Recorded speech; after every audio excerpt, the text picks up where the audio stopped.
What is going on, guys? This is Michael Williams from Cartoon Universe, and today I wanted to talk about something pretty controversial that's been going around on the interwebs as of late, and that is, of course, the newly found relationship of Jack and Ashi in Samurai Jack after the latest episode.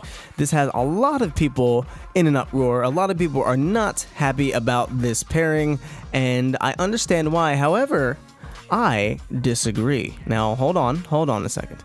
I should probably preface this by saying I am not a shipper. I'm not a Jashi shipper. I've never been one to ship really any characters for the most part. I don't really care for shipping too much.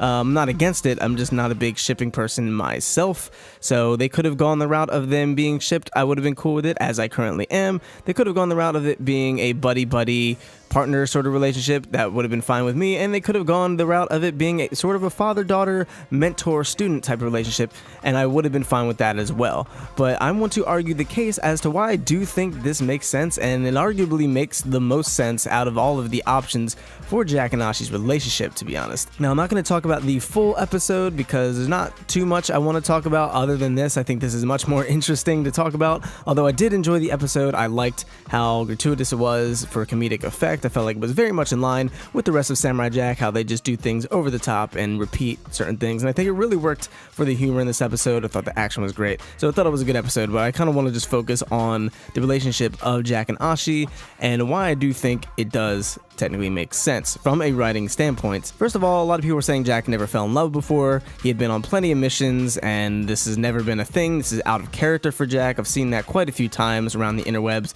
and this is true and also not true. You have to remember, back in the original series, Jack had not been traveling that long, so he didn't run into many people that interest him. He was also very much focused on his mission to save whoever he was saving, or get to a time portal, defeat Aku, yada, all that classic good stuff. So he wasn't really focused on a romantic relationship. He was more so head on about his mission. And of course there was Ikra, who was Aku in disguise when they were traveling through that desert. That kind of shows that Jack did have a sort of romantic sexual interest, but it just seemed like no one really caught his attention like she did. And clearly he has a thing for very strong women assassins, because we see this theme repeated with Ashi. I don't think there was as much of a reason for him to get too romantically or emotionally attached to any particular woman at the time, since he was so focused on his mission. And you also have to keep in mind, now that we're in the new series, we're in season 5, it's been 50 years, my boy. 50 years. This man, Jack, is mentally around 70, 80-ish years old. So if you look at the entire history, he's been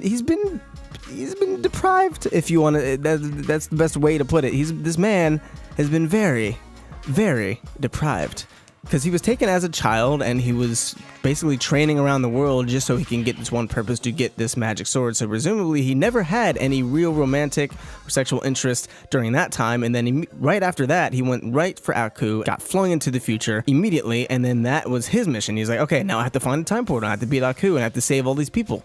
So he didn't really have a lot of time to develop any sort of romantic relationship. So imagine living for over 50 years in this world where you don't age and your entire life's purpose is just not going well. You're gonna want to release that tension. There's gonna be some feelings over 50 years of just being by yourself, being very frustrated with the world. There's going to be some feelings happening. Now let's talk about Ashi. First of all, he and Ashi have very similar backgrounds. They can kind of relate to each other since they were taken as children and basically trained their whole life for one specific purpose. And clearly Jack and Ashi have connected on that level, even if they don't really truly realize it. And the big thing here to remember, guys, is Ashi kind of saved his life and gave him hope again. After he thought that all of those children had died because he failed, he was going to commit suicide. He was going to fully do the ceremony of all these dead warriors. He was going to fulfill that. He was going to die.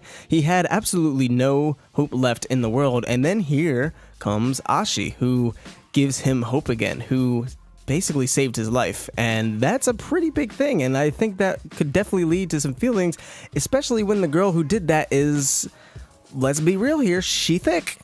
She's pretty thick. She's fine and thick. So if you put together the pieces of this man who has been in this future dystopia for over 50 years by himself and trained his whole life and never had any true, genuine romantic encounters, and then you have this attractive female who gives you hope in the world and saves your life, there's going to be some feelings. And on Ashi's standpoint, you have this person who basically showed her the world, straight up Aladdin style, showed her the entire world and the joys and the light of the world and not the darkness of Aku that she was born and raised into.